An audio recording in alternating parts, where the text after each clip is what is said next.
უნგრეთის საპარლამენტო არჩევნები დასრულდა და გამარჯვებული გამოვლინდა. ეს არის პიტერ მადიარი, უკვე ყოფილი ოპოზიციონერი, რომელიც სულ მალე ხელისუფლებას გადაიბარებს და უნგრეთის მომავალი პრემიერ-მინისტრი გახდება. უკანა ტერიტორიის მე-10 ეპიზოდში სწორედ ამ საკითხზე ვისაუბრეთ და შეგვიძლია ვთქვათ, რომ უნგრეთის შემდგომ ალბათ საქართველოს იყო ის ქვეყანა, სადაც ყველაზე დიდი გამოხმაურება მოყვა ამ ამბავს, უკვე ერთი კვირაა დაახლოებით მთელი სოციალური ქსელები თუ ისეთი მის მიღმაც ადამიანები ძალიან ინტენსიურად საუბრობენ ამ თემაზე. და საინტერესოა რა თქმა უნდა ერთის მხრივ პიტერ მადიარის გეგმები და მას კიდევ უფრო დეტალურად საუბარი, მეორეს მხრივ უშუალოდ არჩევნების საკითხი, წამყვანი თემები რა იყო და ასე ვიქტორ ურბანის ბედი, რომელიც ჯერ კიდევ იკავებს პრემიერ-მინისტრის პოსტს. მოკლედ, ამ საკითხებთან დაკავშირებით, როგორც წინა ეპიზოდში დაგვირდით, ჩვენ გადავწყვეტეთ, რომ გავგრძელებინათ და მეორე ეპიზოდი ჩაგვეწერა და ხატიასთან ერთად, რომელიც შეგვიძლია ვთქვათ, რომ როგორც მე ისევე ხატია ჩვენ ვართ სტუმრები, მაგრამ უკვე ისე შემოვიჭერით აქაურ სივრცეში, რომ მე წამყვანებით ვიქცევი. დღეს განვიხილავთ და გიორგისთან ერთად დღევანდელ ეპიზოდში უნგრეთის აი უკვე პოსტსაარჩევნო ნაწილზე გადავალთ, ასე ვთქვათ და შევეცდებით, რომ ჩვენი ხედვა შემოგთავაზოთ. გიორგი, არ იყო ჩემი წარსადგენელი სიტყვა ისეთივე შთამბეშტავი, როგორც შენია ხოლმე, თუმცა თუ რამე გამომრჩა და მეშლება, შეგიძლია დაამატო და ხო, მე ზაზაბაშიძე ვარ და ერთად შევეცდებით. გიბრუნდებათ, რა თქმა უნდა, უკანა ტერიტორია და ამაზე მნიშვნელოვანი საკითხი არ ყოფილა, რა თქმა უნდა, ბოლო დღეების განმავლობაში. ჩვენ წინა ეპიზოდში საკმაოდ, მე და ხატიას უფრო მეტად ფრთხილი პროგნოზები გვქონდა, იმიტომ რომ მაინც ურბანის ტიპის ლიდერისგან შეიძლება რაღაც სიურპრიზს ელოდე, რაღაც სპეცოპერაციას ელოდე, ინციდენტს ელოდე, რასაც შეიძლება გავლენა მოახდინა საზოგადოებრივ აზრზე და ბევრი ვიმსჯელეთ იმაზეც კვლევები რამდენად სანდო შეიძლება ყოფილიყო. თუმცა აღმოჩნდა, რომ პრინციპში ყველაზე ოპტიმისტური კვლევები რაც იყო, ის კვლევები გამართლა და სუპერ უმრავლესობა მოიპოვა არა მხოლოდ რა თქმა უნდა ხმების უმრავლესობა ხო მოიპოვა, აბსოლუტური უმრავლესობა 106-დან 94 მაჟორიტარული ოლქი მოიგო. ეს აშკარად განაპირობა იმან, რომ აქტივობის სერიოზული დაფიქსირდა 80%-მდე მოვიდა მოსახლეობის არჩევნებზე, რაც იყო სულად საპროტესტო ამომრჩევლის ხარჯზე ეს ზრდა და საბოლოო ჯამში ჩვენ ხო საქართველოში ცოტა შეშინებულები ვართ და გადაჩვეულები ვართ იმას, რომ ესე მარტივად შეიძლება ხელისუფლების გადაბარება მოხდეს და მარტივად პირობითია რა თქმა უნდა. ძალიან სწრაფად ამდენიმე საათში ურბანმა მიულოცა, ხო, გამარჯვება პიტერ მადიარს და უკვე მიდის ხელისუფლების გადაბარების პროცესი შეგვიძლია ვთქვათ, ხვდება პრეზიდენტს, საუბრობს იმაზე, რომ აიუნიდან ხედავს ურბანს, აი ეს კადრები შეგვიძლია აქ ჩავსვათ ახლა და ვნახოთ. და რაც თავად მადიარი საუბრობს, რომ ხელისუფლება შეიცვალა, მაგრამ უნდა შეიცვალოს რეჟიმი, რაც გულისხმობს იმას, რომ წინა მმართველი პარტიის ფიდეშის დანიშნული ხალხიც უნდა ჩამოშორდნენ მნიშვნელოვან თანამდებობებს. პირველ რიგში მან თქვა პრეზიდენტზე, თუმცა ალბათ ის გულისხმობს მე ძალოვან სტრუქტურებსაც, სასამართლოსაც, მან ისაუბრა საზოგადოებრივ მაუწყებელზეც, რომელიც იყო პროპაგანდისტული მანქანა და მის ეთერში არ ყოფილა ძალიან დიდი ხნის განმავლობაში. მოკლედ ამ თემებზე უნდა დავიწყოთ ალბათ საუბარი. პირველ რიგში ალბათ არჩევნებით უნდა დავიწყოთ, ხო? ხო, ხატიას ვკითხოთ პირველ რიგში. აი პოსტსაარჩევნოთ რა არის შენი რეაქცია? წინა კვირას როდესაც ვაუბრობდით, მე მაინც ჩემი შეფასება მომჩვენა, რომ შენ მაინც ფრთხილი იყავი ოპტიმისტურ რაღაცა პროგნოზების გაკეთებაში, მიუხედავად იმისა, რომ ესეთი შეგრძნება მაქვს, რომ ჯეროდა რომ ცვლილება შესაძლებელი იყო. აი ახლა როგორ აფასებ ამას რა სიტუაციას? მოგესალმებით პირველ რიგში, მადლობა მოწვევისთვის და ძალიან მიხარია კიდე ამ თემაზე ლაპარაკი რომ მიწევს თქვენთან. და არჩევნების შედეგების შეჯამება. ხო, აი მაინდამაინც დარწმუნებული არ ვიყავი, რომ ურბანი ესე მარტივად დათმობდა. დაახლოებით 40% იყო და თვლილი ხმების, მე მგონი 38% ურბანი რო გამოვიდა და მიულოცა და აი რაღაცნაირად ისე ვუყურებდი, რომ ხო ნამდვილად ოფიციალური პეიჯი არის, ხო ნამდვილად ურბანი ლაპარაკობს, რაღაცნაირად არ მჯეროდა. თან არ მჯეროდა, კი არა და მოულოდნელი იყო ეს შედეგი, იმიტომ რომ საკონსტიტუციო უმრავლესობა მოიგო მადიარმა და თან ისეთი საკონსტიტუციო უმრავლესობა, რომ ურბანსაც არ მოუგია ესე 137 მანდატი, უბრალოდ 138 ერთი დაემატა კიდე. ხო, ურბანს რაც მოუგია, მე მგონი 135 იყო წინა 2022 წლის არჩევნებში. საკონდო იყო პრაქტიკულად ეს რო ქვია. ეს შედეგი, ხო? ხო და ანუ აი ეს შედეგი ძალიან მოულოდნელი და უცნაური. გაკვირვებული ხარ, ოღონდ პოზიტიურად. ხო, რაღაცნაირად მეგონა, რომ ორბანიც იტყოდა, რომ გამარჯვებულია, იქ მადიარიც იგივე იტყოდა და ეს რაღაცა ცოტა მე მგონი მაგის საფუძველი საერთოდ აღარ დარჩა. იმდენად დიდი იყო განსხვავება. რეალურად ყოველმა მეორემ მიცახმა შეგვიძლია სამში ორმა ადამიანმა მისახმა მადიარს და დანარჩენი იყო ორბანს. ძალიან დიდი სხვაობით მოიგო და აღარც რაღაცნაირი ნიადაგი აღარ ქონდა ორბანს ვერანაირი რომ ჩაჭიდებოდა ეს ახო საბოლოო ჯამში. ხო, აი მაჟორიტარულ ოლქებში რაღაცა ძალიან დიდი სხვაობით დაამარცხა, საშუალოდ სადღაც 60% მიიღო ტისა. კი და საბოლოო ჯამში თან აღსანიშნავი ის რომ ეხლა ყველა ველოდით ტრადიციულად უნგრეთის პოლიტიკას და ბევრ ქვეყანას ახასიათებს რა, ხო? ურბანულ ცენტრებს იგებს შედარებით ლიბერალური ძალა და კონსერვატორული ძალა იგებს რურალურ ოლქებს. აქ რუკა გადაიხაზა საერთოდ ყველაფერი გალოჯებულია რომ დახედავ ამ უნგრეთის უკას, რამდენიმე გამონაკლისი არის ეს ნარინჯისფერი ფიდესის ოლქი, მაგრამ ყველა ზომის დასახლება, ყველა ფორმის ცენტრი დასახლება ყველაფერი მოგებულია. არა, ვიღაცა გეტყოდა ხა რომ არ არის ეს კაცი ლიბერალური ძალა და რა გაუწყობთ საქმე. ლიბერალური არის, გეთანხმება იმასთან შედარებით. არა, ეს ლიბერალური სიტყვაც ხო უკვე რაღაც ისე მოიჭრა რომ ვეღარ გაიგებ რა არის შინაარსი. ლიბერალური იმ გაგებით არის რომ პატივსცემს დემოკრატიას და ეს არის ხო ალბათ ცენტრი და ადამიანის თავისუფლებას და ის რომ არ იყოს ავტორიტარიზმი და არ იყოს რაღაც ახალ პროპაგანდა სამთავრობო და ყველაფერი ერთი ადამიანის ჭიბეში არ მიდიოდეს კლეპტოკრატია რა თქმა უნდა. ამ გაგებით რა თქმა უნდა შეგვიძლია ეს მარკერად ვიხმაროთ ეს სიტყვა, თუმცა საინტერესოა და იცი რა რაღაც კონტექსტში მე ვფიქრობ რომ დღევანდელ ეპიზოდში შეგვიძლია საქართველოს კონტექსტში ვისაუბროთ, იმიტომ რომ ალბათ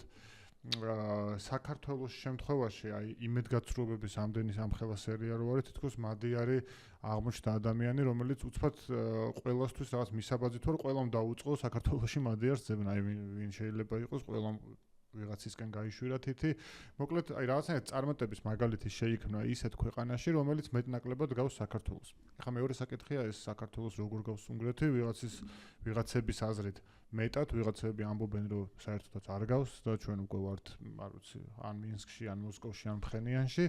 არა, მაგას არ აქვს საბოლოო ჯამში აზრი, ალბათ მაინც აი და ცოტა გადავხვდი, მაგრამ ეს კონტექსტი მაინტერესებს. აი ჩვენი პერსპექტივიდან ხათი არა შეიძლება იყოს საინტერესო ამ არჩევნების, როდესაც აკვირდებოდი და აი რაღაც უნგრეთი რა ნაწილში შეიძლება იყოს საქართველოსთვის საინტერესო და მე რო ვფიქრობ, რომ ისევ დაუბრუნდეთ მათ შორის უნგრეთს და მადიარზეც ცოტა მეტი ვილაპარაკოთ, ვინ არის ეს ადამიანი, რა შეიძლება ველოდოთ.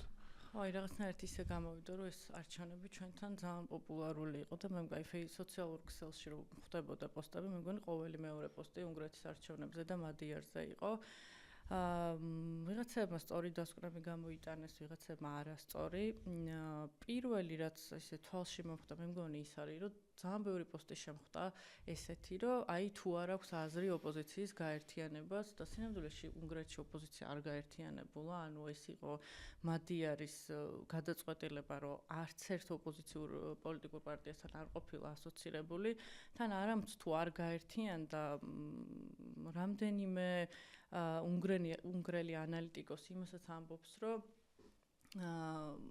მადიარმა საერთოდ სოციალურ პარტიას აუგრძალა ღიად მისთვის მხარდაჭერის გამოცხადებაც კი, იმიტომ რომ ნუ აი მისთვის ეს ტოქსიკურები პოლიტიკურად გაკოტრებულ ძალას წარმოადგენენ და არ უნდა და მათთან რაიმე ფორმით ასოცირებული ყოფილიყო. ანუ შესაბამისად ის დასკვნა, რომ ოპოზიცია გაერთიანდა და ამიტომ დაამარცხა მადიარმა ორბანი სიმართლეს არ შეესაბამება, იმიტომ რომ 2022 წელს გვახსოვს ოპოზიცია რო გაერთიანდა უნგრეთში და დაახლოებით 35% აიღეს. რა გავიხსენოთ მაშინდელი კანდიდატი, რომელიც ხუთიშვილის მამა, რაღაც ისტორიკოსი, ეკლესიებს აშენისე და არანაირი პოლიტიკური გამოცდილება მას არ ჰქონდა. ანუ მოდი აი პუნქტი ნომერი 1 არის ის, რომ ერთია რაღაცა ილუზია, რომელიც ვიღაცებს აქვს, თუმცა უნგრეთში ოპოზიცია არ გაერთიანებულა. პირიქით.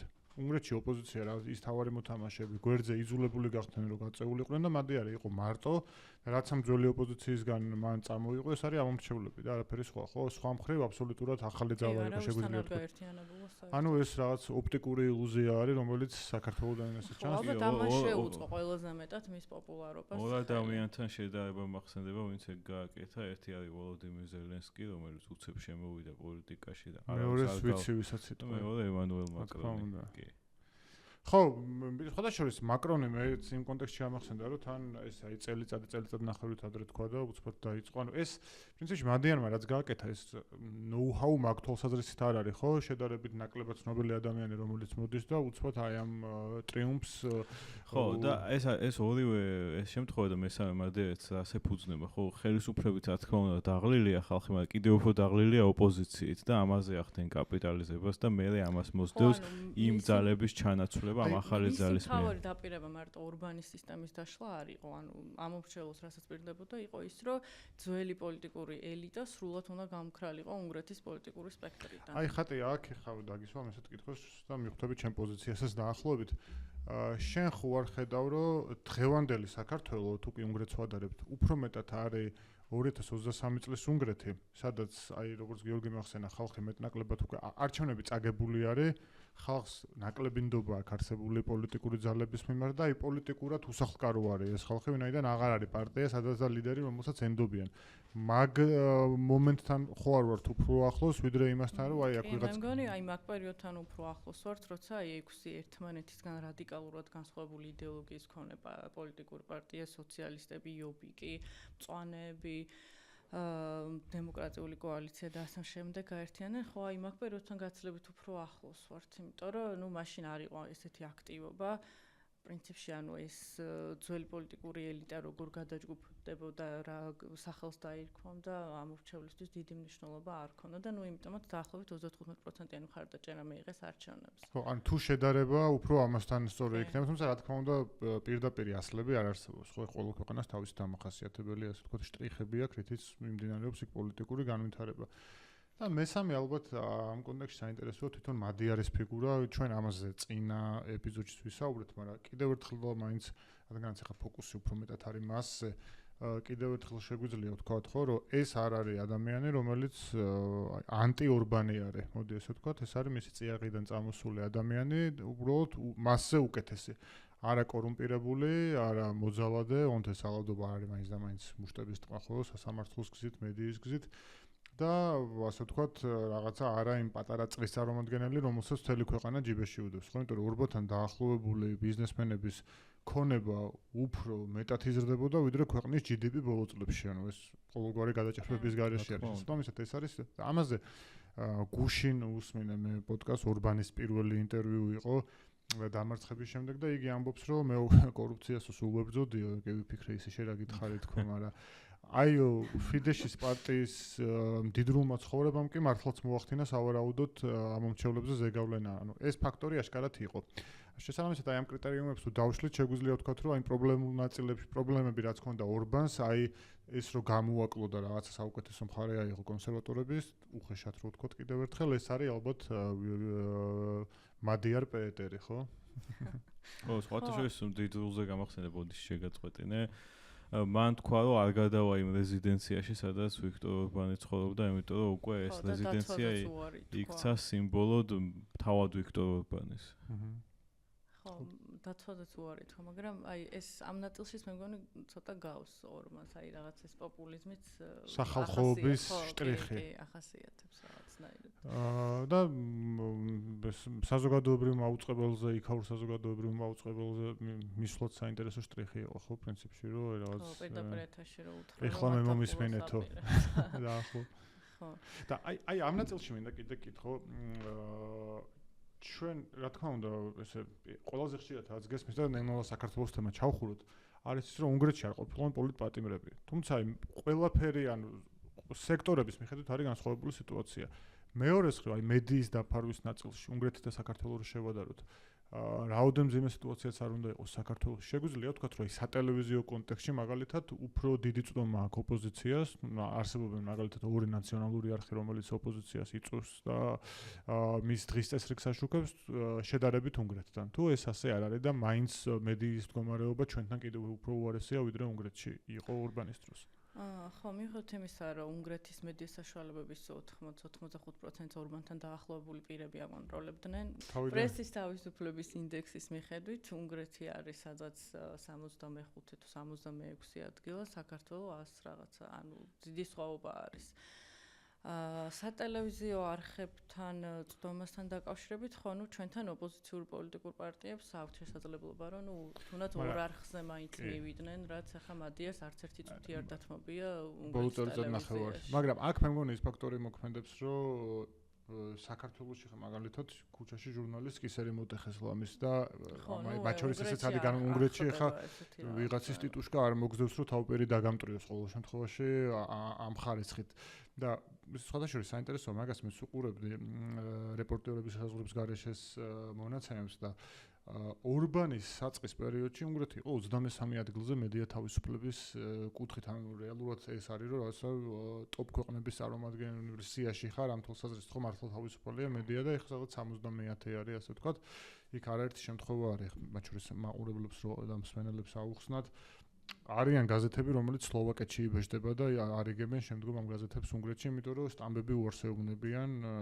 დაბეჭდვაზე და დაახლოებით ხა ეს არის სიტუაცია ვინც საქართველოში გაზრდილ ადამიანს ძალიან ახლოდ მოეჩვენება ვინაიდან სხვადასხვა ხელისუფლების პირობებში ეს გარემო ჩვენთან იყო მოკლედ აი ეს მედიის კონტექსტში მინდა შედარება რომ ალბათ ეს განმასხვავებელი 2022 წელს რო წააგო არჩევნები მაშინ ლიბერალურ მედიას დააბრალა საპარლამენტო არჩევნებში 2002-ში ხო და მე წავიდა და მოbrunდა თავისი პროგრამით. ხო, ანუ მედიის ნაწილში მნიშვნელოვანი განსხვავებაა საქართველოს და უნგრეთის შორის, ანუ ის რომ ახლა იქ ოპოზიციურ პოლიტიკურ პარტნიორებს, პოლიტიკოსებს არ ცემენ, მაგრამ ის რომ აი დისკრედიტაციის კამპანიის თვალსაზრისით მე ძალიან მსგავსი არის, იმიტომ რომ მადიერთან დაკავშირებით რაც ხდებოდა, როგორ ხდებოდა წინასაარჩევნო პერიოდში მისი გაშავება ამ შემთხვევაში ძალიან მსგავსი აი მან ხელწერა შეგვიძლია ვთქვათ რომ ძალიან ისეთი გეგონება ერთ ფურცელზე ჩამოწერილ რეკომენდაციებს მიუყვებია. განსაკუთრებით აი მას შემდეგ რაც ორბანმა სუვერენიტეტის დაცვის ოფისი ოპოზიციურ პოლიტიკურ პარტიების ოფისებში შედიოდა სახელმწიფო აუდიტის სამსახურს უამრავი ჯარი მაქვს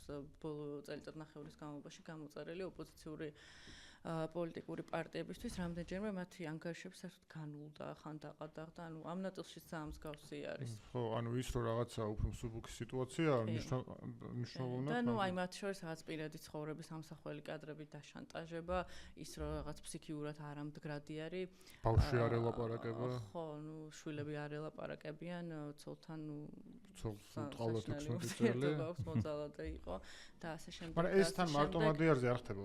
ვინც არიან ასე ვთქვათ ოპოზიციურ ხო რა თქმა უნდა მადიარის ცენტრალური ფიგურა იყო აი 2024 წელს ევროპარლამენტის არჩევნების მერე მადიარი რომელიღაც კლუბში გადაიღეს იქ სადაც სასმელი და ნარკოტიკები იყო ეს არის და იქ ერთ-ერთი ადამიანი უნებართვოდ უღებდა და დაპირისპირება მოუწოდა მასთან და ხო დუნეიში გადაუღდა და მერე ესტრიანებდა ძალიან დიდი ხნის განმავლობაში რომ რამდენად არამდგრად არის ევროპარლამენტის მიმართა იმუნიტეტის შეწყვეტაზე ხო ანუ ეს და ეხლა რაკიღა ბუნებრივად გადავიდეთ მადიარის ნაწილზე ჩვენ შეგვიძლია ვთქვათ რომ მადიარი როგორ იქნებოდა პროცესის გაგრძელება არავინ არ იცის მაგრამ ევროპარლამენტის იმუნიტეტმა მნიშვნელოვნად დაიცვა ვინაიდან მის წინააღმდეგ დაახლოებით 3-ჯერ იყო საქმის წარმოების ცდილობა დადასტურებით თითქმის შეიძლება ითქვას რომ მას უსმენდნენ ცდილობდნენ მოესმინათ სამხედრო აპლიკაციით რომელიც უნგრეთმა იყიდა რა თქმა უნდა ისრაელური კომპანიისგან უფრო ძალიან დაწინაურებულია ისრაელი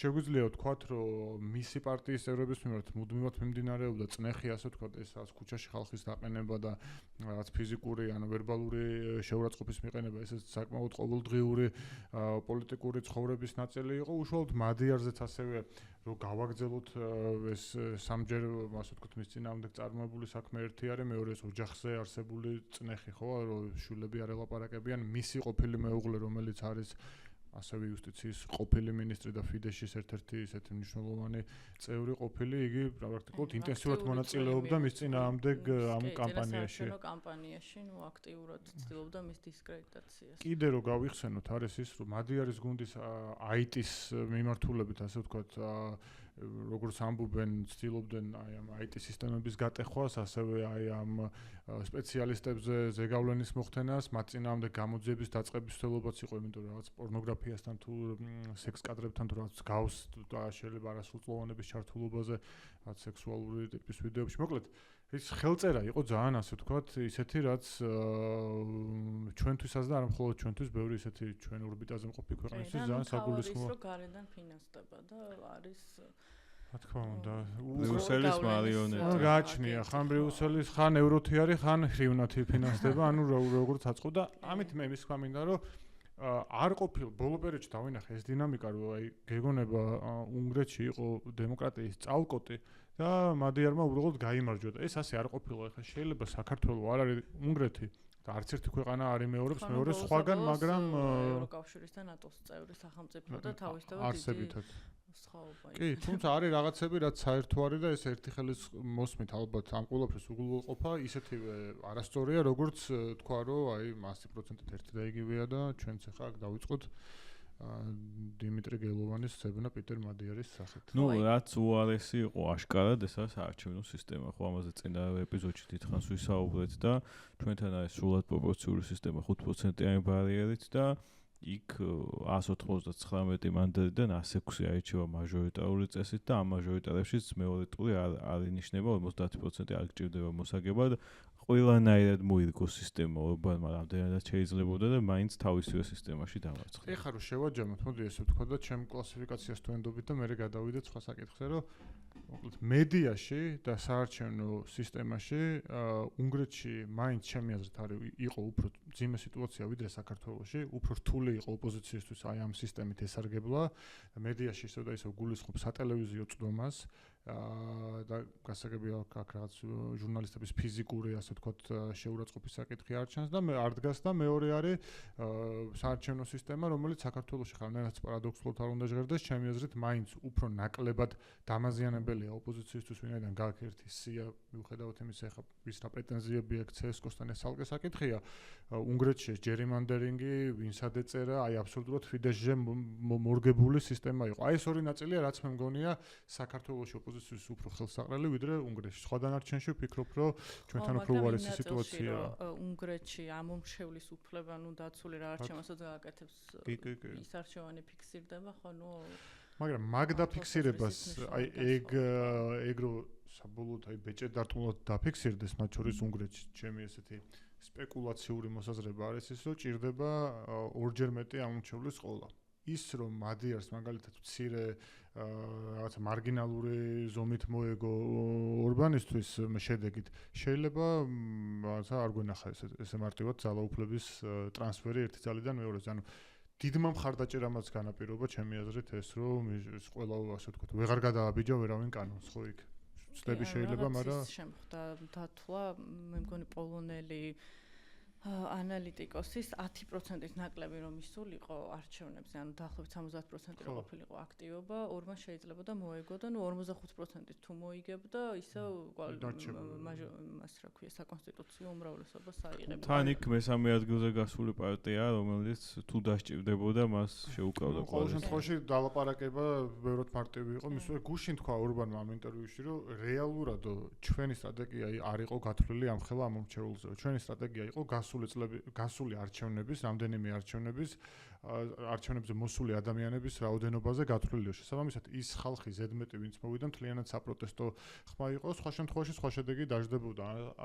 აქედან გამომდინარე, მე მგონი, სწორი არის ის დაკვირვება, რაც აი პოლონელმა ანალიტიკოსმა გააკეთა, ვინაიდან ორბანის მტკიცება ეგ იყო, რომ ჩვენ საბოლოო ჯამში 2.4 მილიონმა ადამიანმა მოგცა ხმა და ამ რაოდენობით არჩევნები მოგვიგია.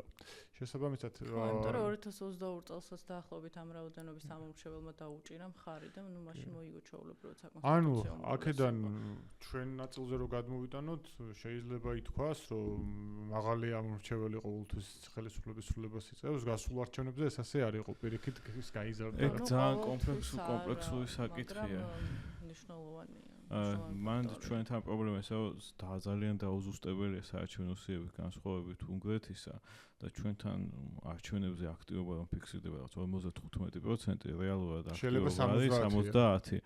უბრალოდ ემიგრანტები არიან ჩვენთან სიებში რომლებიც ვერ აძლევენ აქ ხმას, ვერც იქ აძლევენ ხმას და აქედან გამომდინარე რთულია განსაზღვროთ რეალურად რა მასშტაბია საქართველოში ელექტორატის ვინც არ დადის არჩევნებზე. მე მაინც იმას რაღაც ვისარგებლებ სიტუაციით და ჩვენს ქვეყნის კონტექსტში რადგან ვlapარაკობთ ერთი წუთით დავკარგავ ამაზე და დაგაკარგვინებ დროს რომ მე მაინც გონია გასულ არჩევნებზე ანუ რა შედარებაც ხდება ახლა უნგრეთთან მიმართებით ოპოზიციამაც და საზოგადოების აქტიურმა ნაწილმაც ვერ შეძლო ის, რომ ყველა მოიყვანა არჩევნებზე. მიუხედავად იმისა, რომ ზუსტად არ ვიცით რა პროცენტი არის, რაც ეხლა მოხდა უნგრეთში. უნგრეთში ეხლა მე მაგ ამ რაღაც ჩემი დაკვირვების შედეგად ეგეთი შეგრძნებაა, რომ მართლა ყველა წავიდა არჩევნებზე, აი დარაზმული იყო იმისთვის, რომ მისულიყვნენ და ტისასთვის მიეცათ ხმა და ჩემი დაკვირვებით ახალგაზრდების ნაწილში.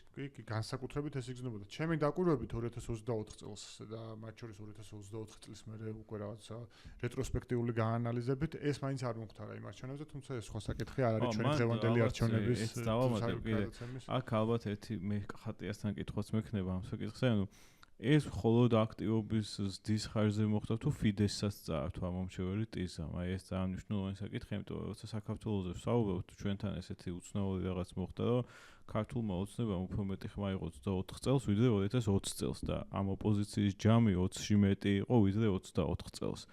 აქედან გამომდინარე ალბათ მნიშვნელოვანია ვისაუბროთ არ მხოლოდ აქტივობის ზრდაზე, არამედ იმაზე ქართულ ოცნებას როგორ წავართვათ ამ მომრჩეველი. ალბათ, ხო, ჩვენ მე და შენ არავის არაფერს არ ვართ, ეს არის ის რა ქვია, ამ შემთხვევაში ვინმე რამე რო არის ფიქროს, ეს არის, ოკეი, იგულისხმება პოლიტიკოსებმა, მაგრამ მე ერთი ისეთი მოსაზრება მაქვს და აღარ შეუშლი ხატია სამ კითხვაზე პასუხს. ალბათ ისიც იყო, რომ შეიძლება ისე ეფექტური, აი, მადიარის შემთხვევაში ბევრი დაპირება იყო ეფექტური და აქ შეიძლება ეხა მაინც აი არჩევითი შერიფები არ იყო ისეთი ყინულმჭრელი დაპირება, რომ გადმოგებირა შენ ძალიან ბევრი ასე ვთქვათ ქართული ოცნების მომხრე. ეს ისე მოკლედ დანარჩენი თუ გინდა კითხვა გაიმეორე, ან ფიდეშსაც წაართვა მხარდამჭერები თუ ამ აქტივობის დამიმოქმედა. მე მგონი ფიდეშს უფრო მეტი ამომრჩეველი წაართვა, ვიდრე აი თვითონ თავისი პროგრამით დამოუკიდებლად მიიღო. კი, იმიტომ ეგ ჩანს სხვა შემთხვევაში ამდენ მაჟორიტარს ვერ მოიგებდა ისეთ ოლქებში, რომელიც რუალურია, ხო? ხო, იმიტომ რომ აი წინასაარჩევნო პერიოდში და არა მარტო წინასაარჩევნო პერიოდში, ბოლო წლების განმავლობაში, ანუ რაც ორბანი ხელისუფლებაშია, მუდმივად ჩანს, რომ უნგრეთის მოქალაქეებს აწუხებთ რაღაც მწვავე ეკონომიკური პრობლემები, კორუფცია, მასშტაბური, იმიტომ რომ 16 წლის განმავლობაში მოქალაქეების კეთილდღეობა ყოველდღიურად უარესდებოდა მაშინ, როცა ორბანის ოჯახის წევრების, მეზობლების, კლასელების და არ ვიცი, თანასოფლელების კეთილდღეობა ყოველდღიურად იზრდებოდა და ნუ ამას მოქალაქეები ბუნებრივია ხედავდნენ და უსამართლობის განცდა უჩნდებოდათ. ამ ნაწილში მიიმხრა, იმიტომ რომ მადიარი ამორჩეულს პირდებოდა ამ მასშტაბური კორუფციის აღმოფხვრას და როდესაც ესე მართლა კარდა სოფლ დადიოდა წინასაარჩევნო კამპანიის განმავლობაში, ძალიან ადამიანური ენით უხსნიდა და ელაპარაკებოდა იმ პრობლემებზე, რა პრობლემებიც არის უნგრეთში. და ინტერესდებოდა აი ყოველდღიურად რას ჭამდნენ, რა შემოსავალი ქონდათ, შემოსავალს როგორ ანაწილებდნენ, სად იყვნენ დასაქმებული და ასე შემდეგ და ასე შემდეგ. ანუ ის აქცენტს ახდენდა ყოველდღიურ პრობლემებზე და იმ საჭიროებებზე, რაც რეალურად აქვთ უნგრეთის მოქალაქეებს. ამ ნაწილში საინტერესოა ის ფრაგმენტიც, რომ პრინციპში ტიზას პარტიის მაჟორიტარები და როგორც უკვე აღნიშნეთ, მაჟორიტარებს ძალიან დიდი მნიშვნელობა აქვს უნგრეთის საარჩევნო სისტემაში. ისინიც ბევრი მათგანი იყო საკმაოდ ახალბედა, ანუ შეხვდებოდი პირობითად სკოლის მასწავლებელს, ყოფილ ავტობუსის მძღოლს. ყველა ხო, ერთმანეთიანი აუში ესეთი მაჟორიტარი. ეგ ძალიან მნიშვნელოვანი ერთის ხრი ჩემი აზრით. მართლა ანუ შენ ესე იგი რეალურად ფიქრობ, რომ ეს ყოველდღიური პრობლემები ამ ადამიანების, უნგრეთის მოსახლეობის აჩვენებ, რომ გადარდებს და სწორედ აი ამ ხალხიდან წამოყვანილი კანდიდატები ყავს, ხო, ესენი არ არიან რაღაც კარიერით პოლიტიკოსები. აი თუ ამაზე საინტერესოა აპლიკაცია გააკეთა ტიზამ, სადაც ნებისმიერ ადამიანს შეეძლო დარეგისტრირება, ვისაც სურვილი ჰქონდა. ორი მთავარი მოთხოვნა იყო, ერთი ის, რომ არასდროს არანაირი კავშირი არ უნდა ქონოდა ფიდეშთან და მასთან აფილირებული არ უნდა ყოფილიყო და მეორე ის, რომ არანაირ კორუფციულ სქემაში, გარიგებაში მისი სახელი და გვარი არ უნდა ყოფილიყო დაფიქსირებული. ანუ ასე შეერჩია.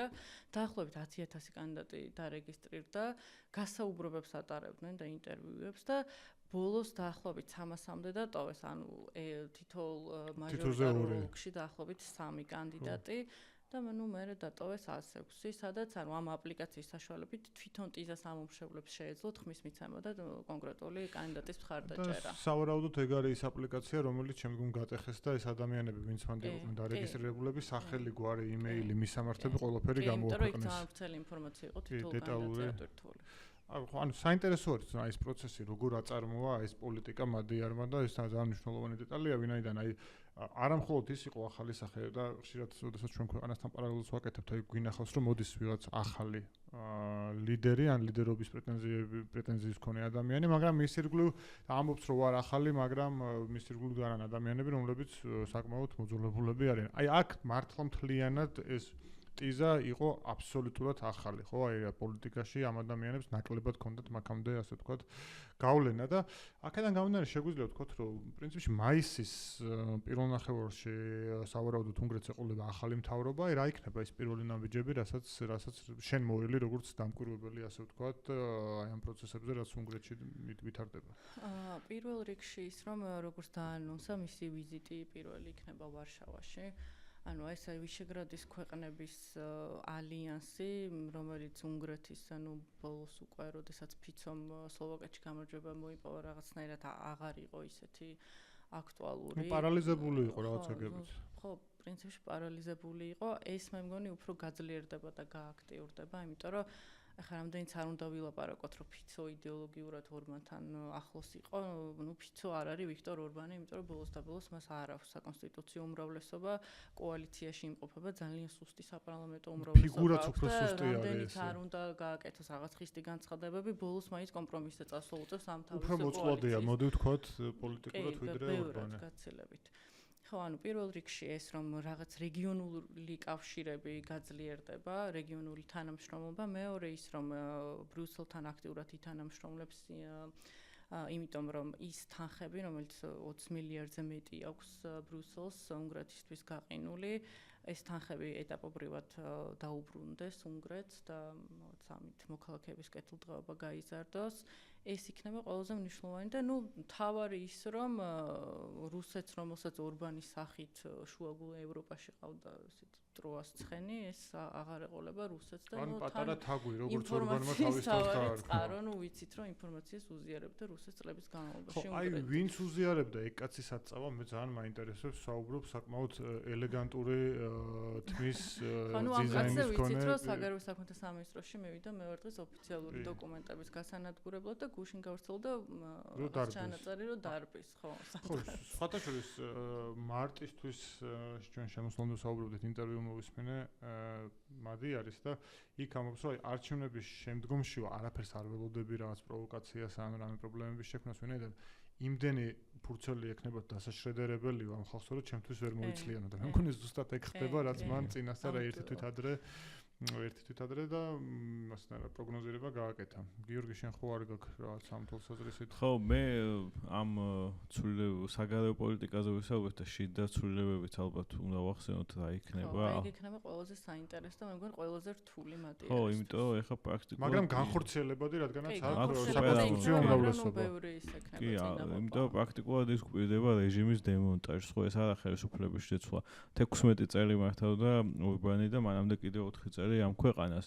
ამიტომ წინაღობებს ის ხედავს პრეზიდენტის სახით პირველ რიგში.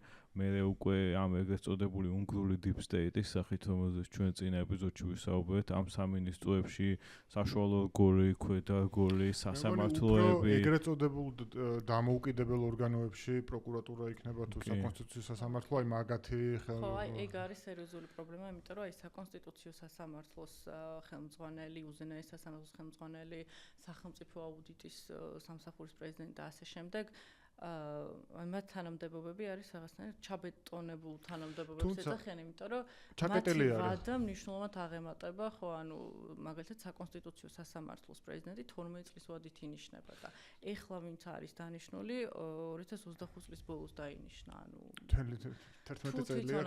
არ გადადგება 12 წლის განმავლობაში შეუძლია რომ კანონი შეიცვალოს და რასაც აპირებს. კონსტიტუციაში ცვლილების შეტანა და ვადის შემოკრება. გაგაწყვეტინა, მაგრამ მე მაინც ამ შემთხვევაში ოპტიმისტურ ნოტაზე შემიძლია ვიყო, რომ როდესაც ამხელა არის საზოგადოების დაკვეთა, იქ ძალიან რთულია, რომ შენ მარტო ლეგალისტური, ასე ვთქვათ, ჩანაწერით შეძლო შენი თანამდებობის შენარჩუნება. აქედან გამომდინარე ერთის მხრივ ეს საკანონმდებლო ბერკეტი, რომელიც უკვე ექნება მადიარს და მეორე მხრივ ხალხის დაკვეთა, ხო, ეხა იმ ხალხმა მგონი სავარაუდოდ უბრალოდ დროში გაიწელა. მე მგონი მაინც შეძლებს ამ შემთხვევაში, რადგან ლაპარაკობთ საკონსტიტუციო უმრავლესობაზე, აი ამ ცვლილებების მიღწევას და საინტერესო, ანუ ამის ალბათ პირველი ტესტი იქნება პრეზიდენტი, რომელსაც ღიად მოუწოდა შეხვედრის შემდგომ, რომ შენ არ გამოხატავ ჩვენი ქვეყნის რაღაცა ეროვნული ერთიანობის ინტერესებს და არ ხარ ამის სიმბოლო და თავრობა ჩამომაყალიბებინა და მე ქუდი თავზე დაიფარე წადი აქედანო და საინტერესოა რამდენად დაუჯერებს ეს ადამიანი. მე მგონია რომ დაყაბულდება. რთული იქნება, იცი რა, რთული არის 70% როდესაც საზოგადოების ითხოვს ცვლილებას, აი ვერ წარმომიდგენია იცი რანაირად შეიძლება შენ აი ამ ბიოგრაფიით, რა ბიოგრაფიაც ამ ადამიანებს აქვს, მაგრამ ალბათ აქ იქნება საკითხი ზოგიერთი ადამიანის თეორიულად სისხლის სამართლის პასუხისგებლობა შეიძლება დადგეს, ხო, იგივე ანტალ როგანი ვახსენეთ და ბევრი სხვა ადამიანი და ანონსა რომ ის წინააღმდეგ დაიწყოს გამოძიებას. მაგრამ თან ყოველთვის ხას უსვამს რომ ეს არა პოლიტიკოსის საქმე, არამედ აი დამოუკიდებელი პროკურატურის და სასამართლოს საქმე იქნება, ეს ძალიან კაფიოდ ამბობს ასე ვთქვათ. ხო, ნუ ამას მუდმივად ამბობს ხოლმე, რომ ჩვენი საქმე არ არის რაღაცების ხო პოლიტიკური დევნა, ვეცდებით გავატაროთ რეფორმები, რომ სასამართლო გახდეს დამოუკიდებელი და ნუ მე სასამართლო რასაც გადაწყვეტს. მაგრამ იქ მე მგონი რამდენიმე ადამიანია, რომლებსაც უკვე წინასწარ შეიძლება ვთქვათ, რომ საკმაოდ ძლიერი кейსი ექნება პროკურატურას მათ საწინააღმდეგოდ. მათ შორის აი მილიარდერებიც როგორ გადალაგდებიან სასწავლენ, ეგეც საინტერესო ის ხალხი ხო, ვინც სახელმწიფო კონტრაქტებს იღებდა და შენი პროგნოზი რა არის ვიქტორ ორბანი დარჩება თუ წავა? მე მაქვს რაღაც ჩემი ხედვა. ხო, ეს ძალიან საინტერესოა. არ ვიცი, აი რაღაცნაირად თავიდან როცა დამარცხება აღიარა და ნუ მადიარს მიულოც არჩევნებში გამარჯვება, ისეთი შთაბეჭდება დამრჩა, რომ რაღაც შემართებით იყო და უკან დახევას არ აპირებდა, იმიტომ რომ ფიდეშის პოსტიც გვახსოვს დანებებას არ ვაპირებთ. მე ინტერვიუ რომელიც გუშინ გავრცელდა, იქ თითქოს რაღაც უფრო ორაზროვანი მომეჩვენა თან რაღაც ნაწილში თითქოს ბრძოლისთვის ემზადება, რაღაც ნაწილში თითქოს უნდა რომ განზე გადგეს და თავის შეცდომებსაც აღიარებს. არ ვიცი. ხო, იქ ჩვენ ეს ორი სიტყვა გამოვიყენეთ გუშინ, რაც არ არის გადასევდა და კაეშანი დამეუფლა არჩევნების შემდგომოდმა, მაგრამ იქ ახსენებს, რომ ახალგაზრდობაც ხელახლა ვიგზენე, იმიტომ რომ ახალი ენერგია მოქვს. ჩემი ესეთი შეიძლება საერთოდ არ გამართლეს, მაგრამ ჩემი ასე ვთქვათ პროგნოზი არის, რომ რაღაც პერიოდით მაინც სადმე აი Heritage Foundation-ის ტიპის ორგანიზაციაში ამერიკაში წავა და ჩაატარებს თავის ასე ვთქვათ პოლიტიკურ მიმართულებაზე ლექციებს და შეიძლება იქიდან იყოს აქტუალური. არ ვიცი შეიძლება ვწდები, მაგრამ რაღაც დაახლოებით ეგეთ კონტექსტში უფრო წარმომიდგენია, რომ ეს ულტრამემარჯვენე ბანაკის ამ შემთხვევაში რაღაც გარემოწვეული ლექტორი გახდეს ცოტა ხნით მაინც, ვიდრე რაღაც დარჩეს და რისკები ექნება. 2002 წელს რო წააგო, მაშინ სხვანაირი შემართება ქონდა, მაშინ დაისახა მიზნად, რომ აუცილებლად მოიგებდა და როცა მოიგებდა, მე აღარასდროს აღარ უნდა წაეგო. და ეხა ეს შემართება იქიდან მოგება მაინც უფრო მარტივი იყო, ვიდრე აქედან.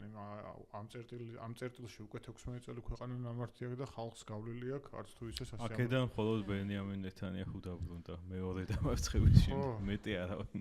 ხო, მე მგონი სხვა. დაბრუნებით ზოგადად ბევრი დაბრუნებულა ესე, დიდი კამბექები ყოფილა, მაგრამ აი არ ვიცი ორბანის შემთხვევაში ძალიან სპეციფიური მოვლენა არის, იმიტომ რომ თუმცა ასაკობრივად არ არის ისეთი. ხო, აქ კიდევ ერთი მნიშვნელოვანი საკითხი არის, რომ თუ კი და მაგას აუცილებლად იცავს მადიარი ორი ვადით შეზღუდა პრემიერ-მინისტრის პოსტი, მაშინ ორბანს ფიზიკურად აღარ ექნება იმის საშუალება, რომ პრემიერ-მინისტრის პოსტზე და შეიძლება რაღაც ასე ვთქვათ არაფორმალური რაღაცა თანამდებობა მოიფიქრონ, მაგრამ საერთოდაც მე მგონი ჯერ ახალი წაგებული აქვს ორბანს და ძალიან წინსრებით ლაპარაკობს მე რა. თავარი რაც არის ახლა ერთი კითხვა, ალბათ საგარეო პოლიტიკაზე უნდა დავუსვათ.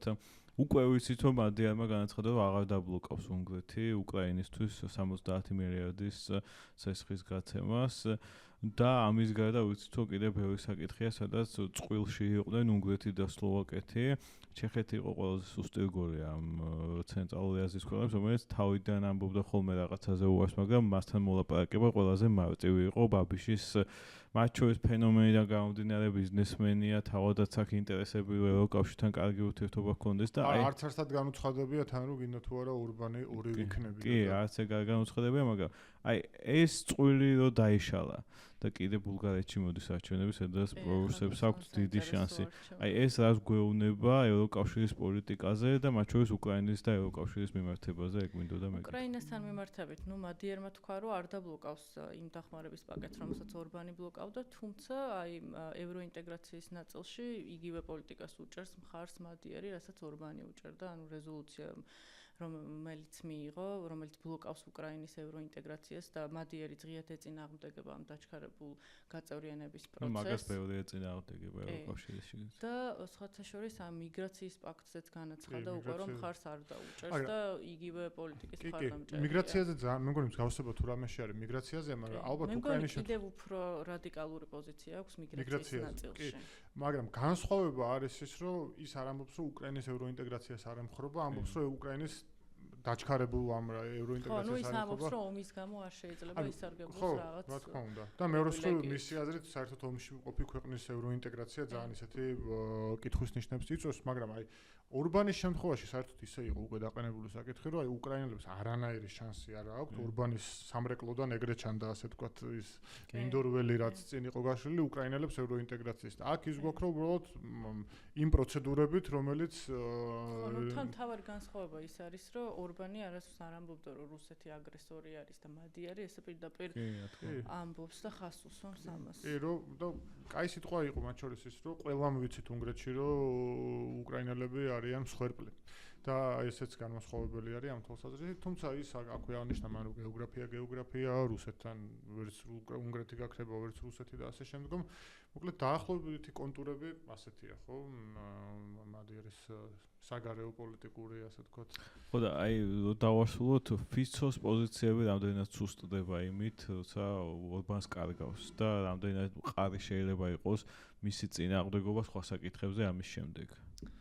მადიერის გამარჯვების მერე ფაქტობრივად მარტო დარჩა და ისედაც დიდად როცა ორბანი ყავდა და ეს ორი თანამოაზრე ერთად იყო, მაშინაც არ იყო მისი პოზიციები მტკიცე და მით უმეტეს როცა ხა ორბანი ხელიდან გამოეცალა, მარტო ფიცო მე მგონი მაინდამაინც დიდი დაბრკოლება არ იქნება. აი თუ ვინმე იდგება ხა ევროკავშირთან ცალფერზე, ეგ არის ფიცო ამ შემთხვევაში შეგვიძლია ვთქვათ. და ბოლოსკენ წავიდეთ, ანუ შეგვიძლია დავასრულოთ უკვე.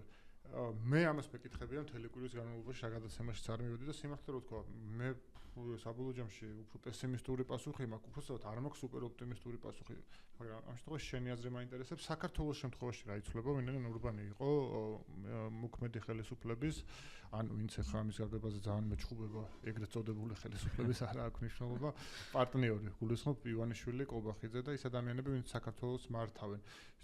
ხედავ თუ არა შენ რაიმე პერსპექტივას თუ ჯერჯერობით ძალიან ადრე არის ასე ვთქვათ ამაზე საუბარი და რაც ზოგადი მარკერები რაც არის მხოლოდ ამით შეგვიძლია შემოვიფარგლოთ. ხო, ნუ ჩვენ რაც ვნახეთ აქ ჩვენმა ხელისუფლების წარმომადგენლებმა თქვეს რომ მადიერიც კარგი ბიჭი არის. აი ჯიგარი ბიჭია, ესე თქვა ირაკლი ზარქუა. ხო, მადიერთანაც დაალაგდებიან. ნუ ვეღარ ივლიან იმ კონფერენციაზე ყოველწლიურად, სადაც დადიან ხოლმე. იმიტომ რომ მათ შორის მადიერმა ამაზე განაცხადა, რომ ის დაფინანსება შეწყვეტს და აღარ ჩატარდება უნგრეთში. მე მაქვს ეგეთი აი სარისკო ისინი რო არის, ხო იცი ფსონები, რომ მაგ კონფერენციის ჩატარებას აქ შეეცდებიან. მაგაზე ცოტა პატარა ფსონს მაგაზე დავდებდი მიუხედავად იმისა, რომ გემბლინგით არ ვარ დაკავებული, აი მაგას ვიზამდი, რომ შეეცდებიან მაგ კაი ის არის რა ქვია. მე მგონი ძალიან ცუდი იდეა გააჟღერე ხა. მე მგონი არა ცუდი იდეები ჩემს გარეშეც არაკლია ამ ქვეყანას შესაბამისად. ხო, ჩემი პასუხი არის შემდეგი, რომ მე ისიც მეშინია ეხლა არის ის, რომ ქართულ პოლიტიკურ კონტექსტზე რო დავბრუნდეთ და შეგვიძლია ნელ-ნელა დავამთავროთ. ორბანის ასე ვთქვათ დამარცხება ძალიან მნიშვნელოვანია, იმიტომ რომ როგორც ფიცოზე აღნიშნეთ, რა თქმა უნდა საქართველოს არ არის ევროკავშირის წევრი, მაგრამ ტანდემში თუ ინვესტანი იყო ქართული ოცნება, ეს იყო ვიქტორ ორბანი, ხო, რომელიც უკვე იმ რაოდენობით ჩამოდიოდა, იმ სიხშირით ჩამოდიოდა საქართველოში, რომ არ ვიცი, ლამის, ავაჯობა, ტაჯიკეთი და ეს ბოლო ჩვენი ახალი პარტნიორები ვინც არიან, მათ აქ სტუმრობების რაოდენობას. შესაბამისად, ის როგორც შენ აღნიშნეს, რუსეთის ტრუას ცხენი აღარ არსებობს ამ შემთხვევაში დაკარგა პარტნიორი ქართულ ოცნებამ, ეს რა თქმა უნდა იქნება მნიშვნელოვანი განმასხვავებელი. თუმცა რისიც მეშინია როგორც აი ეს წინადადება დავიწყე არის ის რომ სრული აქცენტი ახლა მე მგონი ისო მოხდება პოლიტიკურ სპექტრში და პოლიტიკურ სპექტრს ოცავ მარტო პარტიებს არ გულისხმობ იმაზე რომ ევროკავშირმა დააწესოს სანქციები რაც ესე ხელაღებით არ ხდება ხო ასევე ძალიან კარგი ტესტი იქნება ეს საქართველოს შემთხვევაშიც და ზოგადად თუმცა საქართველოს შეიძლება გამოაჩინოს ვინ ეფარებოდა ასევე ვიქტორ ორბანის ზურგს იმიტომ რომ აქამდე ძალიან მარტივი იყო რომ მე სიტყვაზე მინდა ამ გადაწყვეტილების მიღება მაგრამ ვიქტორ ორბანი არის და აგერ ყველაფერს ბლოკობს ეხლა აღარ არის ეს ვიქტორ ორბანი აგერ აღარ ჩადის ამ ბოლო იმაზე რა ქვია არაფორმალურ სამიტზე ასე ვთქვათ აი საინტერესო არის რა დინამიკა იქნება ჩემი ასე ვთქვათ მოსაზრება რომ ეს ძალიან არ ვიხტუნავ აქეთ-იქით არა და ამ საკითხზე მართლაც ბევრს ვფიქრობ არის ის რომ სიტუაცია იმ ადამიანებისთვის ვისაც ქართული ეცნობა მიუღებელი არის გამარტივდა ასე ვთქვათ ვინაიდან მათ დაკარგეს ძალიან მნიშვნელოვანი პარტნიორი მაგრამ ეს არ ნიშნავს რომ რაღაც გაჩნდა ჯადოსნური ჯოხი რომლის მიხედვითაც ყველას დასანქცირება შეიძლება ყველაფრის გადატრიალება შეიძლება და ერთ დღეში 180 გრადუსით მდგომარეობის შესვლა ამიტომ პიტერ მადიარი თუ რამეს გვასწავლის არის ის რომ ალბათ პიტერ მადიარი თუ რამეს გვასწავლის ცოტა რაც მის მაგალითი თუ რამეს გვეუბნება არის ის რომ ალბათ ლოკალური პრობლემები უნდა იყოს პოლიტიკის დღის წესრიგის მდგენელი და არა ვინსად დასანქცირდება ვისაც რაღაცა ვისა აქ რა ქვია აერობილიკი როგორ გადაკეთდება და ასე შემდგომ და უნგრელი ხალხის ბედი რაც მოსკოვში უნდა წყდებოდეს რაც ვაშინგტონში და რაც ბრიუსელში რაც თავად მადიარმა თქვა. კი, ძალიან ბევრი ამორჩეველი მიიმხრო ამიტომ, ნუ მთავარი კიდე ის იყო, რომ რასაც ორბანი მთელი ამ წინასაარჩევნო კამპანიის დროს იყენებდა უცნაურ ნარატივებს, საერთოდ არ შევიდა ამ თამაშს და სრულიად განზედა და ამაზე არანაირ აქცენტს არ აკეთებდა. აი, ვიღაც ქალბატონს უსმენდი უნგრელს და ამბობდა, რომ მადიარის ხარდამჭერი იყო 60 პლუსით იქნებოდა, ასე ვთქვათ, ასაკობრივი კატეგორია, რო თქვა, რომ აი მეორე რატომაც ვაძლევ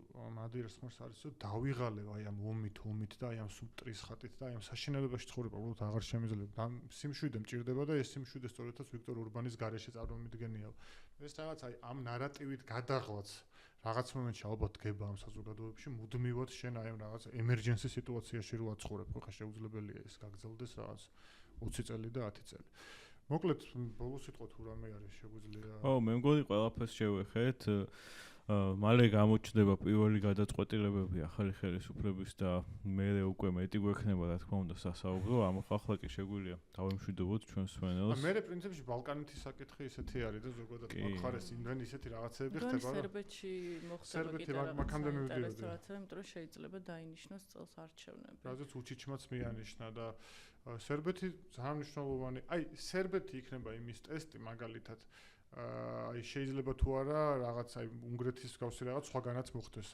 სერბეთი რომელიც უფრო მძიმე კატეგორია ამ თვალსაზრისით აი საქართველოს უფრო მეტად საინტერესო ამ კონტექსტში შეიძლება ეგ იყოს თან ეს ძალიან დიდი მსგავსება საქართველოს და სერბეთის შორის ამ ნაწილში კი ძალიან დიდი და ამას ბევრი ასე ვთქვათ დამოუკიდებელი დამკვირვებელიც ამბობს და საინტერესო ეს ტალღა თუ იქნება ასე ვთქვათ აი კი იმიტომ მე სლოვაკეთში მომავალ წელს არჩევნები და ფიცოს აი რაბედიერის ნახოთ კი აი ხო შეგვიძლია დავასრულოთ თამაშობაში რაბედი გველის იმედია ხო და ბოლოს რადგანაც დღეს მე ესე ჩავიგდე შენი პოდკასტი ხელში ვიტყვი რომ გამოგვიწერონ აუცილებლად გადააზიარონ დაალაიქონ არ ვიცი შეუძლიათ სხვა სახითაც შემოუერთდეთ ჩვენ პლატფორმებს მათ შორის Facebook-ზე, Instagram-ზე და მოკლედ დაგვეხმარეთ რომ გავაგრძელოთ მსგავსი პოდკასტები ასეთ საინტერესო სტუმრებთან და რა თქმა უნდა ხატიას ბოლოს სტუმრობაც არ არის ეს ისევე როგორც ჩემი იმედი მაქვს რა თქმა უნდა მადლობა ყოველდღიისთვის